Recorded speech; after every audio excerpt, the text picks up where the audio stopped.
Okay, so magandang gabi sa lahat ng nakikinig at sumusubaybay ng ating programang Media Patrol. Nandito naman po tayo at magkakasama-sama sa loob ng isang oras para sa opinyon, talakayan, ninaing ng bayan. Tumawag lamang sa 0956-512-2086. Siyempre, dito lamang po yung simpilan ng Paranaque Net Radio Worldwide, Luzon, Visayas at Mindanao. Ito po ang inyong lingkod, Gaspar Latam, na nagsasabing sa umagas, tangali, maging sa gabi, tayo magkakasama-sama dito po sa ating programang Media Patrol. Ngayon po ay Huwebes, August 28, 2 days before the month of Bear. Ayan. So August na. Sa sunod, September, nandiyan na po si Jose Marichan, pasilip-silip na. Okay, sa ulo ng ating mga balita, PBBM, i-lifestyle check, government officials. So ibig sabihin, government officials, pero malamang ang unahin po rito ay mga taga DPWH. Dahil yan po ang mainit. Tore, wala raw sama ng loob kay Pangulong Bongbong Marcos, pero nag-file na ng leave. Dahil sa ngayon po kasi, bagamat siya nga po ay tinanggal na bilang hippie ng Philippine National Police, siya pa rin po ang may pinakamataas na ranggo sa Philippine National Police, dahil siya po ang may hawak ng 4-star. Ayan. Ang pinakamataas na katungkulan ay ay 4 na star sa balikat. Si Nartates ay 3 pa lang. Pero kapag si Tore ay magbitaw na, mag-resign, kay Nartates na mapupunta ang 4 na star na yan. Yung natin, yung logo ng PDMSI, hindi lang 4 ang star, kundi 7. Kaya lang, yung 3 lagas na. Natitira na lang 4. Ganun talaga. Pagtiyaga na natin yung 4, bagamat yung 3 di ba? Hindi nakapagtiyaga. Gusto ka agad, Iwan. Okay, so tuloy-tuloy na po tayo sa ulo ng ating mga balita. Mayor Joy Ramon Ang lulutasin ang baha. Lulutasin ang pagbaha sa Quezon City. Ikaw, Mr. Ramon Ang, maraming humahanga sa'yo. Dahil ang usapan dyan, baha. Sabi mo nung in-interview ka nung nakarang araw, lulutasin mo ang pagbaha sa Metro Manila na walang gagastusin ni Singkong Duling. Kaya Mr. Ang, pakita mo ng galing mo, dahil hindi piso, hindi milyon ang gagastusin mo dyan, kundi bilyon kung sakali, dahil ang binitawan mong salita, walang gagastusin ang gobyerno ni Singkong Duling. Kung malapit ka lang dito, Mr. Ang, hahalikan kita ng sapat na sapat, dahil sa yung mga binitawang salita. Unlike doon po sa mga nasa DPWH, halos abutin na po ng trilyon ang nilagay na budget diyan po sa DPWH para resolbahin yung pagbaha dito sa Metro Manila. mukhang wala pa rin nararating. Kaya Ramonang ha, hindi lang Metro Manila ang pinangakuan mo, pati yung Laguna. Dahil sabi ni Gobernadora Sol Aragones, nang kayo ay mag-usap, re-resolbahin mo rin ang pagbaha diyan po sa lalawigan. Mr. Bontes na message to that hold up. Oh, double murder ito, no? Kasi Mrs. Hinold up to das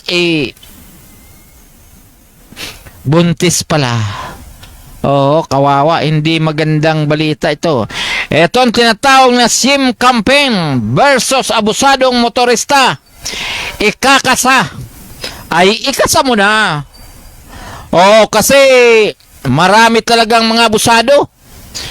Oh, hindi lang yung motor ha, hindi lang yung motorista. Ibig sabihin nito lahat. Oh, yung pong mga motorista, kasama po dyan ang four wheels, lahat ng uri ng sasakyan ha, baka ma-misinterpret tayo. Dahil ang ginamit na salita ay motorista.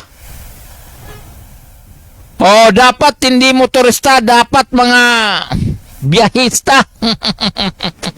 Oh, di ba? At yung pong sinasabi nitong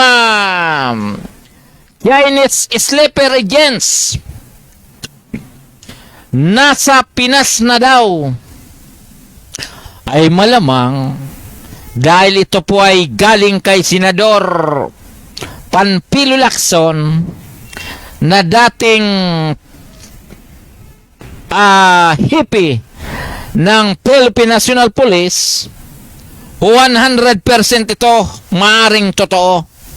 At ito ay hindi na bago ha. Dahil ito po ay nabanggit na noong nakarang taon pa ni dating DILG Secretary Rafael Alunan the third or the second. The third yun, no? Oh, so dahil nga sa mainit na usapin diyan po sa West Philippines, ganun din po itong inutil na China, malamang marami na pong pinakawalan yan dito po sa Pilipinas. Dadako naman po tayo sa usaping showbiz. Oh, usaping showbiz, ano? 10 million daw na utang sinupalpal ni Ellen. Grabe, 10 million. Malaki-laki rin po ito ha. Parang katulad ito ng halaga ng pinagbibintang ni Vico Soto kay Corina Sanchez at saka kay Julius Babao na di umano tumanggap ng 10 million. Ito talagang si Vico pinagbibigyan ka na nga, bumibilo ka na nga dyan sa Pasig.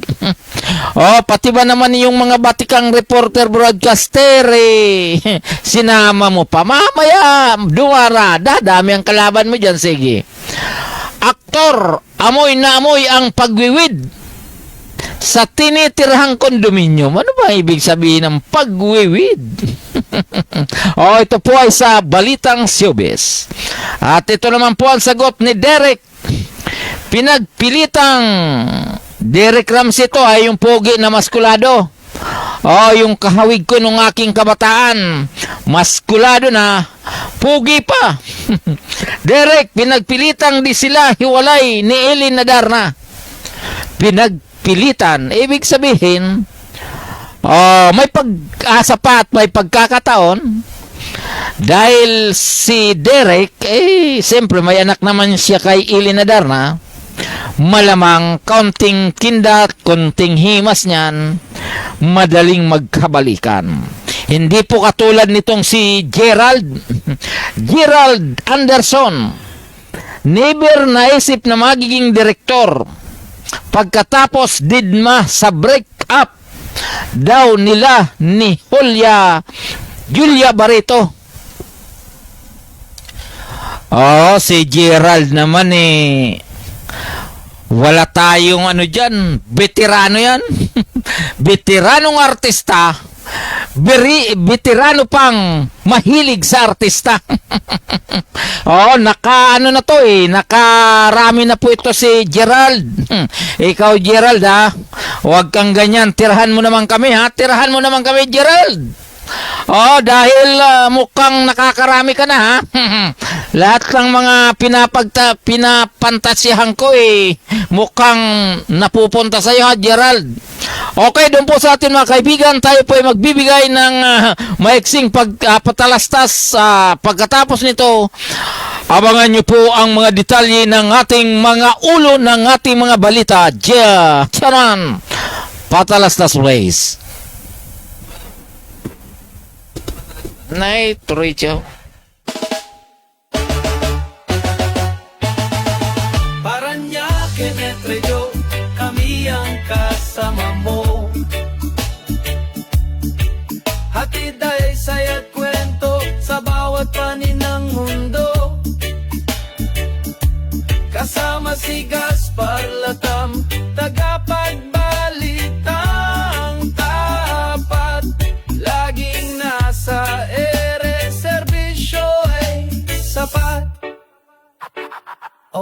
Paranaque, Net Radio Worldwide, boses ng bayan, boses ng mundo.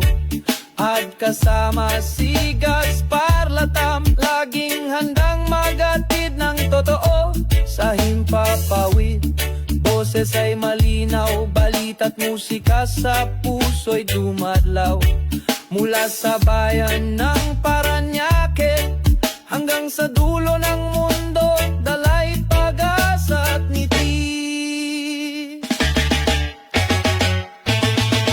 Paranaque, Net Radio, kami ang kasama mo. Hatid ay saya't kwento sa bawat panig ng mundo. Kasama si Gaspar Latam, tagapagbalitang tapat. Laging nasa ere, serbisyo ay sapat. Kwento ng masa, boses ng bawat isa. Makulay na buhay dito ay nagsasama. Walang hadlang, oras o distansya, basta't neto'y bukas, abot namin ang lahat. Paranaque, Net Radio, kami ang kasama mo. Hatid ay saya't kwento sa bawat panig ng mundo. Kasama si Gaspar Latam, tagapagbalitang tapat. Laging nasa ere, serbisyo ay sapat. Paranaque, Net Radio Worldwide, boses ng bayan, boses ng mundo. Pagkasama si Gaspar Latam, laging handang magatid ng totoo.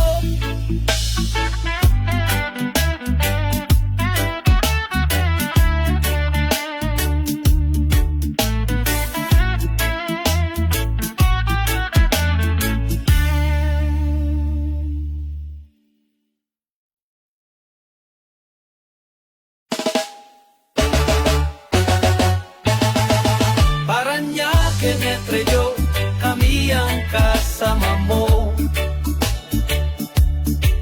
Hatid ay saya't kwento sa bawat panin ng mundo. Kasama si Gaspar Latam, tagapagbalitang tapat. Laging nasa ere, serbisyo ay sapat. Paranaque, Net Radio Worldwide, boses ng bayan, boses ng mundo. At kasama si Gaspar Latam, laging handang magatid ng totoo sa himpapawid. Boses ay malinaw, balita't musika sa puso'y dumadlaw. Mula sa bayan ng Paranaque hanggang sa dulo ng mundo, dalay pag-asa at ngiti. Paranaque, Netreo, kami ang kasama mo.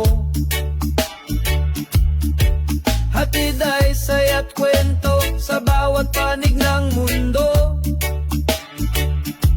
Kasama si Gaspar Latam, tagapagbalitang tapat. Laging nasa ere, serbisyo ay sapat. Kwento ng masa, boses ng bawat isa. Makulay na buhay dito ay nagsasama. Walang hadlang, oras o distansya. Basta't neto'y bukas, abot namin ang lahat. O Paranaque, Netreo, kami ang kasama mo. Hatid ay saya't kwento sa bawat panig ng mundo. Kasama si Gaspar Latam, tagapagbalitang tapat. Laging nasa ere, serbisyo ay sapat. Paul Paranaque, Netreo Worldwide, boses ng bayan, boses ng mundo. Pagkasama si Gaspar Latam, laging handang maghatid ng totoo.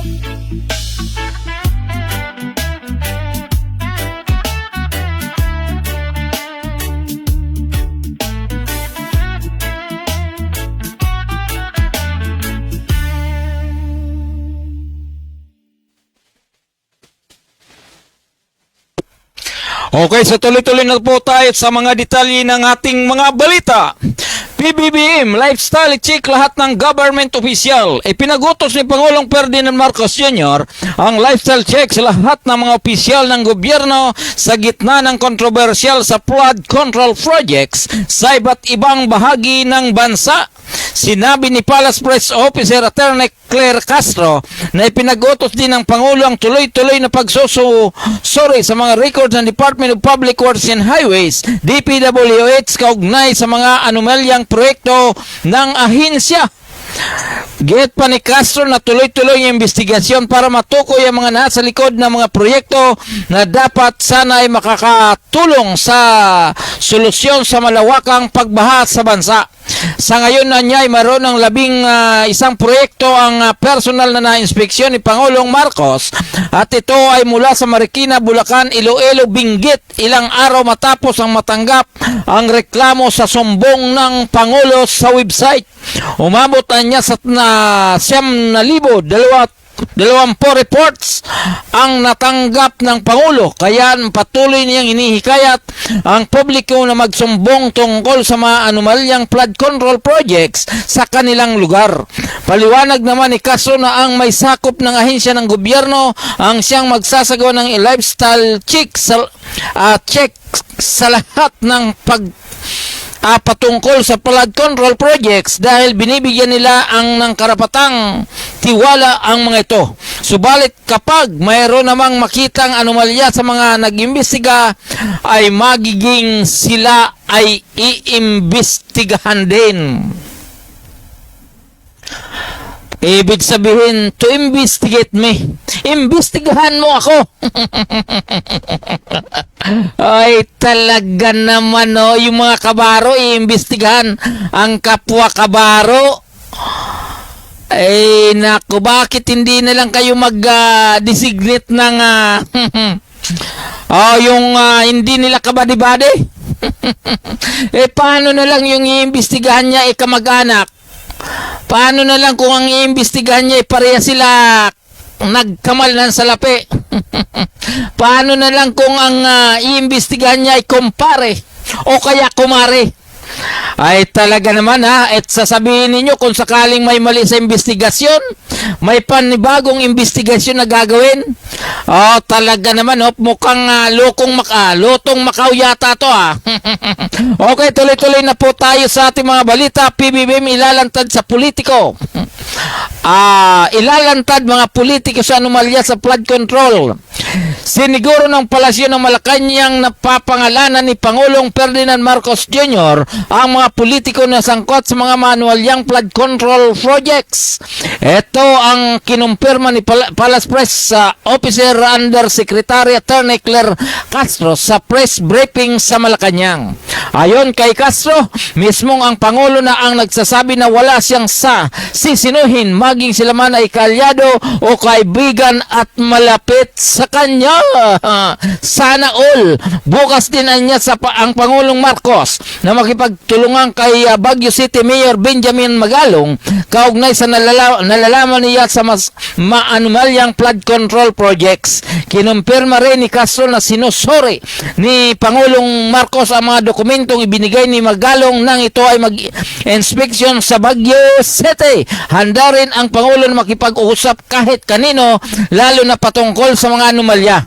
Maging sa Batangas Representative Leandro Replebeste anya na kamakailan ay ipinaresto ang District Engineer ng Batangas dahil sa panunuhol ay maaaring personal na makipag-ugnayan sa Pangulo para makasuhan ang malaking tao na nasa likod ng panunuhol. Nilinaw naman ni Castro na kaya hindi agad nagbabanggit ng pangalan si Pangulong Marcos kung sino ang mga sangkot sa anomalya at sa flood control projects ay dahil nag-iingat siya para hindi makasagasa ng mga inusinting tao.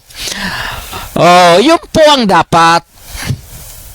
Huwag mo nang magbabanggit kasi under investigation pangalan yan, under report pa lang. Kaya lang sana pagdating naman sa dulo magkatotoo na pangalanan. Di ba Sir Idol Joey Rugacion? Batid po namin na ito pong si Idol Joey Rugacion honest to goodness. Talagang pagdating sa usapin ng trabaho, sa usapin ng katungkulan ay talagang dapat po itong pagkatiwalaan. Idol, so believe po ako sa iyo, Idol. Tuloy-tuloy lang po tayo, Idol. At ganun din po itong ating kasama na si kasamang Ramil Obra. Sana, Idol, at ako po ay buong puso nagpapasalamat sa inyo, Idol, dahil may malinis po kayong kalooban, may malinis kayong pagkatao. Okay, tuloy-tuloy na po tayo sa ating mga balita. Ibibigay ng pwesto trabaho kay Torre Mabigat Palasyo. Ito pong kontrobersyal na PNP chief. Sa totoo lang, ito pong si General Torre, doon po sa mga sabihin po natin na naabuso niya, yung pong siyempre galit po yung Pro Duterte dahil si dating Pangulong Duterte nabitbit doon po sa The Netherlands dahil dito po kay General Torre. At ganun din po yung pong sa pangyari kay Gibuloy na talagang during the execution of the warrant of arrest, halos tila wala nang ligo. Di ba? Di ba? Pero siya naman ay pinagkatiwalaan ng ating presidente. Bagamat siya po ay di ba dati 1 star or biglang naging 2 star. Pagdating sa biglang tumalon.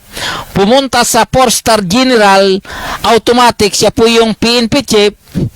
Pero ang malungkot, after 2 or 3 months, before almost 2 months lang po ito, hindi umabot ng 3 months, siya nga po ay biglang sinibak. Di ba? Pero sabi ko nga, saludo pa rin po ako sa iyo, Idol, dahil doon sa usapin ng 3 minutes responding para doon sa ating mga nangangailangan sa field naman ay itutuloy naman po ng pumalit sa iyo na ito pong si General Nartates. Okay, kinumpirma ng Palasyo na mayroong inaalok na posisyon para kay dating PNP Chief General Nicolas Torre, subalit hindi pa ito tinatanggap ng huli. Sa vlog ni Palace Press Officer Attorney Claire Castro, sinabi nito na mayroong mabigat na trabaho na ibibigay ang Pangulo kay Torre at sana itanggapin ito ng dating general dahil ito ang talagang gustong ipagawa sa kanya. mabigat ang posisyon, mabigat ang trabaho, na mukhang siya lang ang makakapagtrabaho. Iyon kasi ang plano ng Pangulo ayon kay Castro. Hindi naman nagbigay ng dagdag na impormasyon si Castro at hintayin na lamang niya ang magiging anunsyo ni Pangulong Marcos.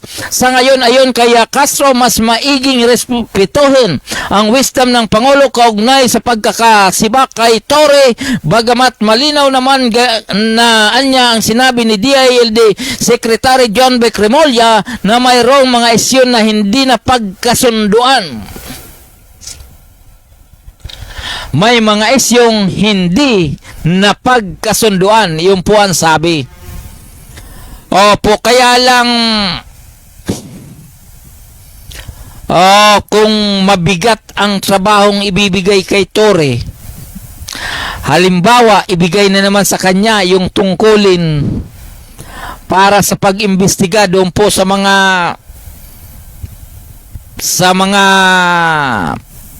involved sa corruption. Mag-iimbestiga na naman siya at magtatrabaho naman ng above obese capacity. Magtatrabaho na naman siya na magbibigay ng extra effort para maging maayos ang kanyang trabaho. May masasagasaan na naman siya katulad nung ginawa niya kay Duterte. May masasagasaan na naman siya katulad ng ginawa kay Gibuloy. Pero pagdating sa dulo, knockout ang PNP chief. Tanggal na walang paliwanag. Kaya lang ang tanong kung ikaw ay nasa katayuan ni General Torre ngayon, maraming nag-aabang sa kanya. Maraming nananalangin sa kanya, lalo na po yung mga miyembro ni Gibuloy. Lalong-lalo na po yung mga supporters ni dating Pangulo. Di ba? So, tayo naman ay nagbabasa sa social media kung ano-anong natatanggap tungkol kay natatanggap na diskurso, natatanggap na komento at iba pa. Talagang minsan mapapaisip ka rin. Di ba?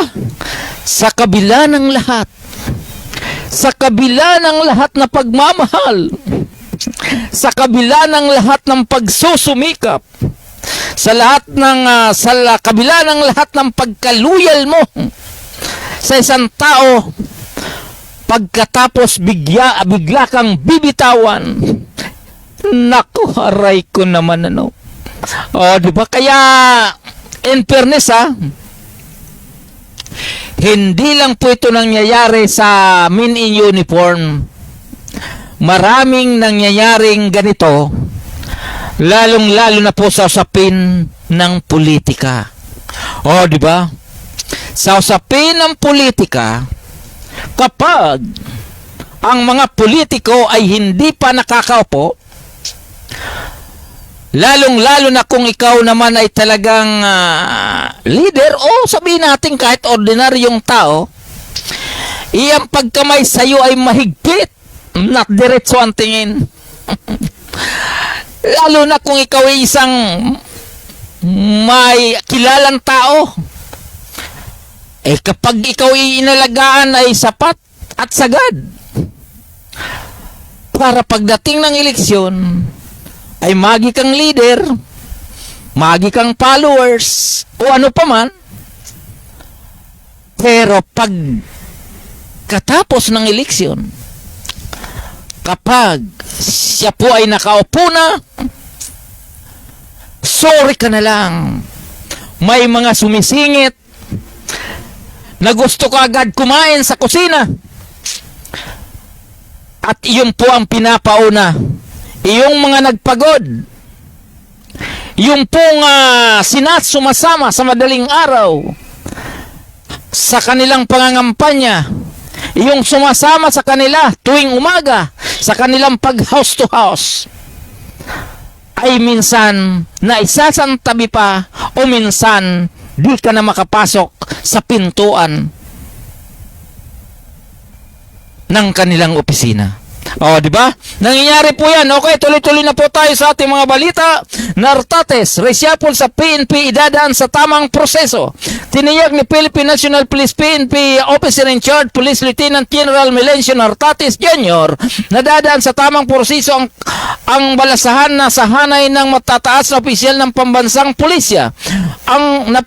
Ang paniniyak ay ginawa ni Nartates kung saan isinabi mo na dapat na ring sundin ang tamang pamamaraan upang matiyak na walang nalalabag na regulasyon sa pagtalaga ng mga opisyal. Ayon kay Nartates, dapat ay laging handa ang mga opisyal sa posibleng mga pagbabago sa kanilang pwesto.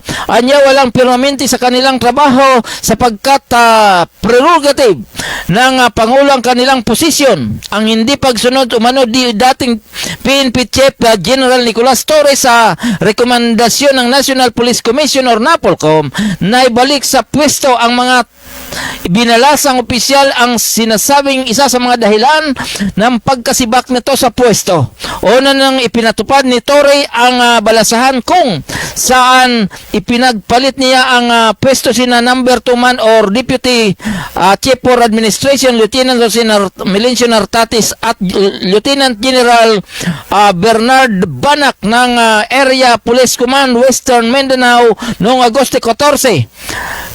Nang maglabas ng recommendation ang NAPOLCOM hinggil sa recall na binaliwala ni Torre.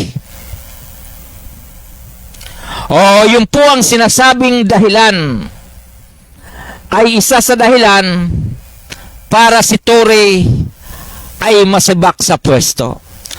So dahil sinasabi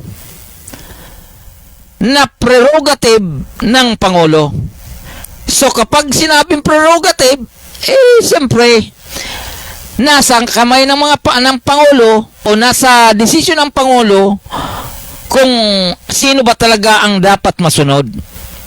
Malinaw naman po yan. So ganun din po yan sa government official, sa mga politiko. Dapat ang nasusunod yung hinalal ng taong bayan, hindi yung rekomendasyon ng mga pasaway. Di ba? Di ba? Lalong-lalo na magre-rekomenda ka na maging department heads na hindi nga nakatira yata yan sa inyong lugar, hindi man lang nagpakita tuwing eleksyon ng pangangampanya, hindi man lang nagpakitang tulong o hindi nga kilala yung mayor, pagkatapos bigla mong gagawin department heads, ito po ay isang kalukuhan. Maraming qualified naman na maging department heads, pero kung kukunin mo ang isang dayuhan dahil sa rekomendasyon ng isang inutil na department head na wala naman ibang ginawa kundi kumulekta, yun po ang mabigat doon. Dapat sa mga politiko, pahalagan yung mga nagpapagod tuwing during the campaign period. Lalong-lalo na po sa department head. Diba? Kasi ang mga department head na yan, dapat ang ilagay yung nakatulong during election period. Hindi po yung dayuhan na wala ngang alam sa lugar, hindi nga nagpagod, hindi nga nagpakita during the campaign period, pagkatapos gagawin department head. So malaking kalukuhan po yan at isang, sabihin po natin na pagkakamalian nung taong pinagkatiwalaan mo, diba? Di ba? Ganun talaga. Dapat walang ganyanan. Dahil hindi naman niya nagpagod, hindi pa nga taga rito, patapos gagawin department head, pang-iinsulto yan doon sa mga taong nagpagod. Nakaka-insulto yan doon sa mga taong mataas ang respeto sa inyo. Pagkatapos papasukan mo ng hindi nga kilala, hindi nga nagpapakita nung during the campaign period, tapos gagawin department head, pagkatapos higa pa. Di ba? So mahirap po yan. Sana maging malinaw po yan sa atin. Okay, tuloy-tuloy na po tayo sa ating mga balita. Bago po tayo magpatuloy, regards po natin, ito pong sila kasamang Ramel Obra, ito pong si Idol Joey Reguacion, and of course, ito pong si kasama natin na si Ronald Ojel at saka ang ating mga kaibigan dyan po sa lugar ng Quezon City. Regards ko po kayo. Okay, doon po sa ating mga kaibigan, ang oras po natin ay ganap ng alas 8:47 ng gabi at muling magbibigay ulat ang ating kasama na ito pong si Gerald Nazaro sa pagbabalik natin pagkatapos ng isang patalastas. Drug Free World International. Sabi nila kung gagamit ako ng coke, makakapag-party ako buong magdamag. Ang ganda. Salamat, ma. Sige, anak. Mag-enjoy tayo mamaya.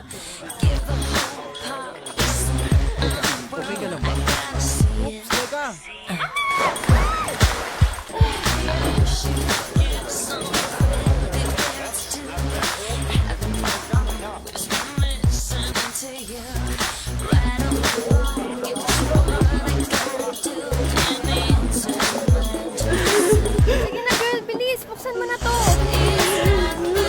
Ayoko.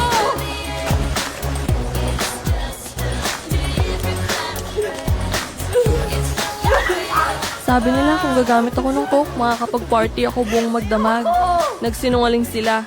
Alamin ang katotohanan tungkol sa cocaine. Drugfreeworld.org. Mamahalin niya raw ako habang buhay kung hihit-hit kami ng crack. Diyan ka lang! Tahimik ka! Tahimik!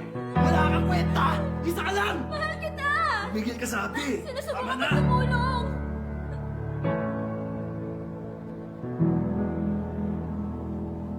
Asan ang pera? Oo, ito na. Bakit mo siya tinatanong? Ha? Tignan natin. Sige. Kwenta. Pulis to! Sumuko na kayo! Meron kami warrant! Sumuko na kayo! Clear! Clear! Sumuko ka na! Itaas ang mga kamay at tumakbo ka na!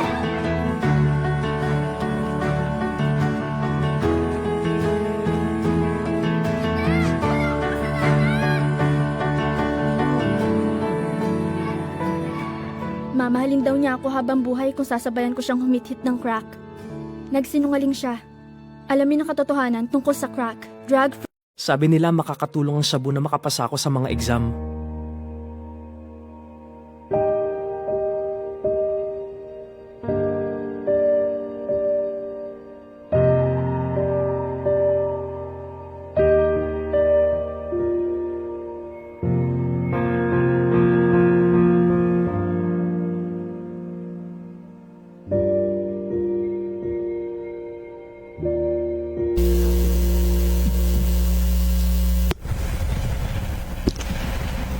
Okay, so regards po natin si RME Vlog from Tagaytay City. Regards ko po kayo. At bago po tayo magpatuloy sa ating mga balita, papasok ang isang balita mula sa Quezon City. Gerald, pasok! Sa ulo ng mga balita, debris bumagsak sa Palawan, Basilan. China nagpakawala ng Long March 8A rocket. Kinumpirma ng Philippine Space Agency o PhilSA ang paglulunsad ng China ng Long March 8A rocket na ang debris mula sa booster nito ay inaasahang bumagsak sa karagatan ng Palawan at Basilan. Ayon sa PhilSA, ang inaasahang drop zone ay natukoy sa El Nido, Palawan, Tubata Reef Natural Park at Haji Muhammad sa Basilan. Ang rocket ay pinakawala ng China kahapon na nakaraang araw o madaling araw mula sa Hainan International Commercial Launch Center sa Wenchang, Hainan. Nagbigay ng notice sa airmen o NOTAM bago ang paglulunsad ng rocket at nababahala rin sa aerospace flight activities sa mga apektadong lugar. Nagbabala naman ang PhilSA sa hindi pa nasusunog na parte ng rocket tulad ng booster at flarings na delikado ito sa mga barko, eroplano at mga bangkang pangisda na daraan sa drop zone. Bagaman, hindi naman inaasang babagsak o tatama sa kalupaan at mga lugar na sa populasyon, ang debris ay posibleng lumutang sa karagatan kung saan ang mga upper stage components ay maaaring makapasok sa kalupaan ng mundo na mahirap makontrol. Pinayuhan rin ng ahensya ang publiko na agarang i-report ang mga otoridad o sa otoridad ang anumang pagsususpetsang o suspetsahang debris at pinagbawalan ng mga itong pulutin o kunin ito dahil nagtatagla ito ng nakalalasong residue tulad ng rocket fuel.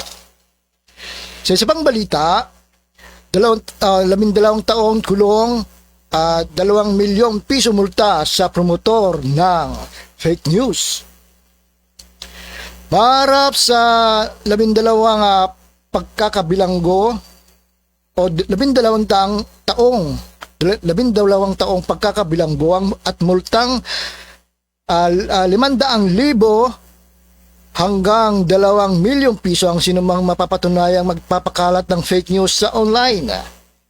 Ito'y sakaling mapagtibay bilang batas ang House Bill number 3799 na inihain muli ni Cagayan de Oro City Representative Rufus Rodriguez at Abamin Party List Representative Maximo Rodriguez Jr.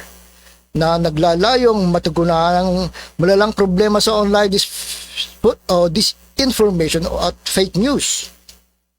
Sa ilalim ng panukalang Anti-Fake News and Disinformation Act, ang fake news ay maling information o mapanlinlang impormasyon na ipinakita bilang katotohanan o balita, sinadya o malisyosong ipinakalat o pang-iligaw ang publiko na maaaring maghasik ng kalituhan, mag-udyok ng puot o karahasan o nakagambala sa kaayusan ng publiko.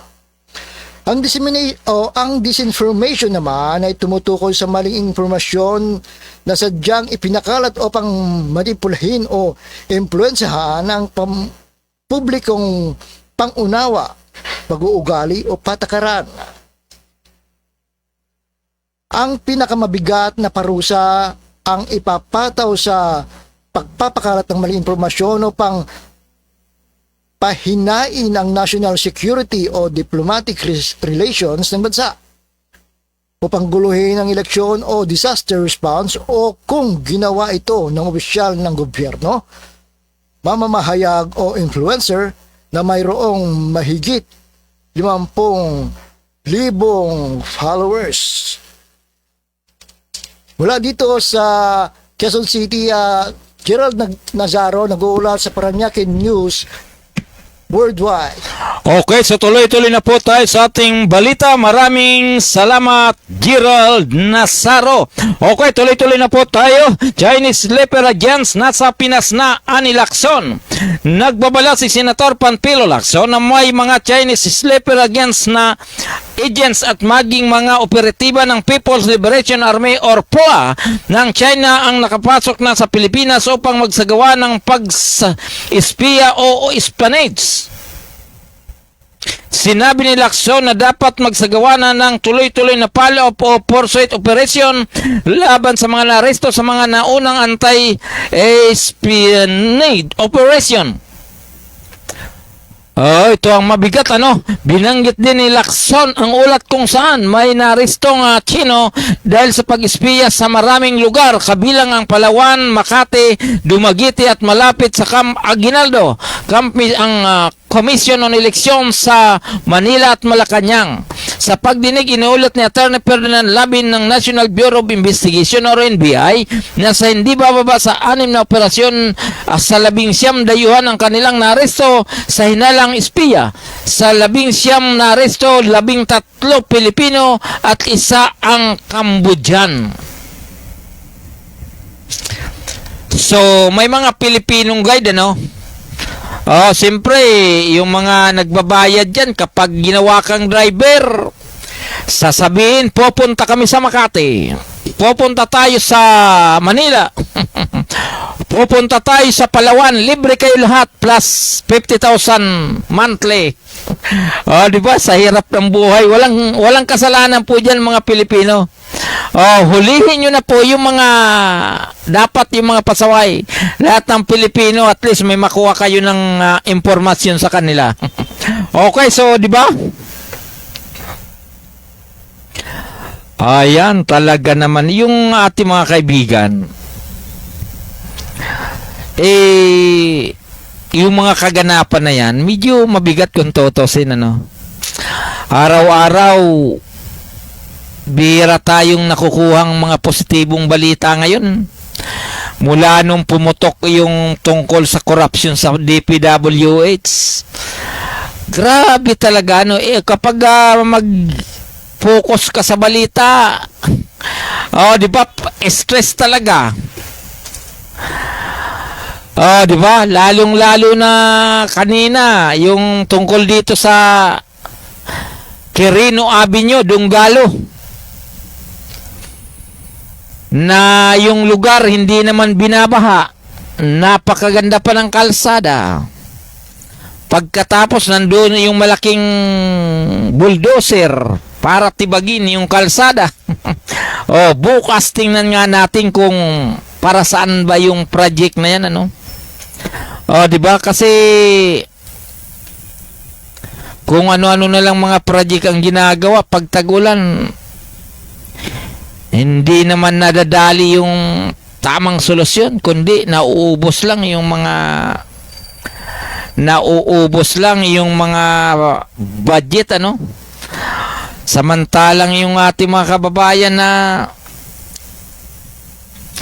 dapat maging priority, nababaliwala lagi. Kaya mahirap kapag ganun lagi ang labanan, ano? Dahil tayo naman lumalaban tayo ng parehas. Kahit mababang ating kinikita, at least pinagtsatsaga natin dahil ayaw natin gumawa ng hindi maayos. Ayaw natin gumawa ng panlalamang sa kapwa. Samantalang yun iba naman ay sobra-sobra kung lumamang.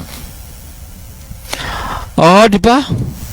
Yung iba basta na lang lilitaw kapag biyaya nang natatanaw. Yung iba basta na lang lilitaw kapag nakaupo na yung isang politiko. Nabanggit na po natin yan kanina, ano? Dahil wala po sa hindi naghirap, hindi nagpagod, hindi nakatira, hindi yata butante, pagkatapos pasiga-siga pa. So kapag ganyan ang makasama mo sa department, kapag yan ang tinaupo mo sa departamento, malamang kamalasan. Malamang kamalasan ang ibibigay niyan. Di ba? Isipin mo sa usapin ng hindi madali ang manalo bilang kagawad, kapitan, konsyal, mayor, congressman o ano pa man. Pagkatapos nung makaupo ka na, nung manalo ka na, pagbibigyan mo yung walang hindi nagpagod, kung saan lupalop ng galing. Di ba? Pagkatapos mag-aasta pa ng akala mo kung sino. So ano mangyari? Matutuwa ba sa inyo yung mga followers nyo? Matutuwa ba yung mga leader niyan? Matutuwa ba yung mga area coordinator niyan? Di ba? Kasi ang isang coordinator hirap nga makapasok, kahit Gio hirap. Na nagpapagod yan, umaga, araw, gabi, sumasama sa pangampanya. Tapos, papasukan lang nung... di ba? Kaya mahirap pag ganyan po ang laban, ano? Okay, so tuloy-tuloy na po tayo sa ating mga balita. At,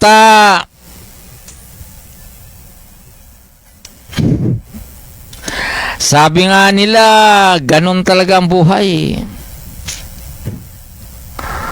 At ngayon po ay Huwebes, ano?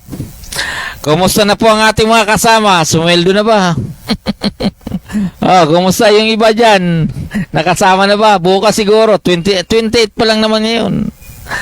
Bukas, doon magkakalamang kasi 20-30 Sabado, 31 Linggo. Abas! Sa Lunes pala, September na. Malamang alas 6 ng umaga sa Lunes si Jose Marichan ang ating makikita sa social media. Ayan. Okay, so yung pong ating kaibigan, yung mga kasama natin, inuulit natin sa PDMSI, Philippine Digital Media Society. Yung pong ating mga kasama sa bawat sete, talagang maganda po kayo dahil magkakaroon na po tayo ng O-taking sa darating na October 25 exclusively. Kaya sana magpangsyon na kayo, magpakilala na kayo doon sa mga bossing natin. Dahil mahirap kung kayo po ay direktor sa isang lugar, sa isang syudad. Pagkatapos, hindi po kayo kilala ng ating mga counterpart. Di ba? Kaya sana, ayan, sabi nitong ni RM Vlog, shout out idol, watching from Tagaytay with my iPhone 16 fully paid. Abay, sana all idol. RM Vlog. At talaga naman okay itong si ano eh. Okay itong si RM Vlog. Shout out idol, watching from Tagaytay with my iPhone 16 fully paid. Sana all. Ibang iPhone 16 bang pinakalitis ngayon ng iPhone? So ako, hindi ko na pinangarap magkaroon ako ng iPhone. iBag pwede pa. Oops. Wala yata to. iBag pwede pa, pero iPhone never. Tsatsaga na lang po tayo sa ano. Oppo, pwede na yan. Diba? Yung isa ko, Vivo. Problema, hindi ko naman nagamit. Nung chinarge ko, hindi na nga nagcha-charge talaga naman, mahirap talaga magtiwala sa surplus. Lalong-lalo na kung magtitiwala ka doon sa wala namang pagod. Basta na lang lumitaw pagkatapos mayabang pa.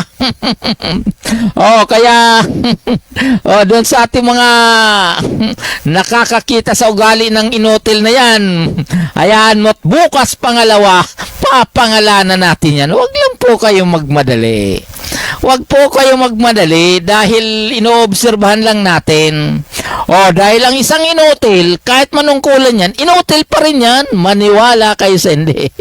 Di ba? Yung masyadong adilantada, nako. Sabi nga yan, baka makatulad dyan. Si Tore nagpagod in short. Si Tore, sobrang pagod ang ginawa niya. Pero tingnan mo, sabi nga, nagyabang, sabi nga, tila gumawa ng hakbang na mas higit sa kanyang posisyon. Kaya tingnan mo, hindi nagtagal, 3 buwan lang sibak sa pwesto. Sana abutin ka naman 3 buwan o kaya 3. Wag lang 1 taon kasi kapag inabot ka ng 1 taon dyan, baka marami ka ng makurakot. Di ba? Baka marami ka ng majinggoy. Majinggoy. Baka marinig tayo ni Jinggoy. Yung salitang jinggoy, wag niyong gawing literal na jinggoy estrada yan, ha. Ibig sabihin nung jinggoy, baka marami ka ng nadali. Di ba? At saka sabi nga, may isang masiba dyan na talagang, sabi nga, organic, batang bata pa, masiba na. Nako. Wag kang mag-alala, bugok. Mayayari ka rin. Di ba? So, kaya doon sa mga masisiba, pag ginaya nyo yung mga taga DPWH, katulad nung pasaway na district engineer, nasuhulan mo ba naman ng 3,000 yung multi-billionaire pala yan si yung si Congressman Libiste. Yung batang Libiste, yung assets and liabilities pala nito, SALIN, Statement of Assets and Liabilities niyan, mahigit 50 billion, 50 ha, 50 billion ang ari-arian yung tinatawag na state of itong tinatawag na salin. Oh, di ba? So matindi pala yan. Tapos susuhawlan mo lang ng 3 milyon. O sana wag ka nang nagtangka para hindi ka dapat humihima sa rihas na bakal. Oh, kaya ingat-ingat po kayo diyan ha. Lalo na pag mga bata pa kayo, wag kayo masyadong Huwag kayo masyadong maging tawag doon. Huwag kayo masyadong maging may tawag doon eh. Di ba kasi sa malas po 'yan, malas. Kaya doon po sa ating mga kaibigan, sana inuulit po natin, sana wag po kayo masyadong maging pasaway. Dahil kapag kayo ay laging pasaway, ang balik niyan alatore. Okay, doon po sa ating mga kaibigan, Luzon, Visayas at Mindanao, at malapit na po tayo magtatapos sa ating programang Media Patrol. Ang oras po natin ay ganap ng 9:08 ng gabi. Ngayon po ay August 28, Huwebes. So, yung pong ating mga kaibigan yung pong ating mga kaibigan dito po sa Malabon na Butas, si Sparrow Ronald Piña, regards ko po kayo. Si Chef Fred Lopez ng Quezon City, regards ko po kayo.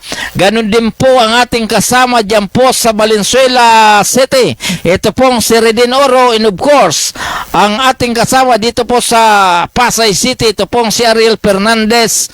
Maging ito po sa lugar ng Maynila, si Ed sa Maniego, Pangilinan. At ganun din po dito sa lugar ng Muntinlupa, si Rico Ariglo na lulubog lilitaw. At ganun din po sa ating mga kasama sa PDMSI, sa executive body. Ito pong sa yours truly and Vice President, ito pong si Doc Edward Perez, si Sir Jun Palacol, and of course si Sir Eli Reliuna, at ganun din po si Miss Jean Wonder Villarin at iba pa. At ganun din po yung mga kasama natin dyan po sa lugar ng Cavite, dyan po sa lugar ng Laguna, maging dyan po sa lalawigan ng Quezon down to province of Camarines or Region 5. Regards ko po kayo, mga manoy, mga manay. At dito po sa Metro Manila, kanina ay okay naman, wala masyadong ulan, magandang panahon, uminit. Akala ko nga babagsak na naman malakas, mabuti at hindi natuloy. Bukas po ay Friday na, at abangan nyo po yung mga magpoprograma bukas. At malamang si Gerard Nazaro, malamang magpoprograma yun bukas. Pinaghahandaan maigi yung programa dahil gusto talagang perfect ang kanilang magiging programa bukas. Ganun din po pagdating ng Sabado, magpoprograma po ang ating board member na itong si Mr. John Palacol sa usapang kontrapunto. Talaga naman mabigat. Okay, doon po sa ating mga kaibigan, Luzon, Visayas at Mindanao. Ito po ang inyong lingkod, Gaspar Latam, na nagsasabing sa umaga, sa tanghali, maging sa gabi, tayo magkakasama-sama dito po sa ating programang Media Patrol. Bye-bye! Paranaque, Metro, kami ang kasama mo. Hatid ay saya't kwento sa bawat panin ng mundo. Kasama si Gaspar Latam, tagapagbalita ang tapat. Laging nasa ere, serbisyo ay sapat. Paranaque, Net Radio Worldwide, boses ng bayan, boses ng mundo. At kasama si Gaspar Latam, laging handang magatid ng totoo sa himpapawid. Boses ay malinaw, balita't musika sa puso'y dumadlaw. Mula sa bayan ng Paranaque hanggang sa dulo ng mundo, dalay pag-asa at ngiti.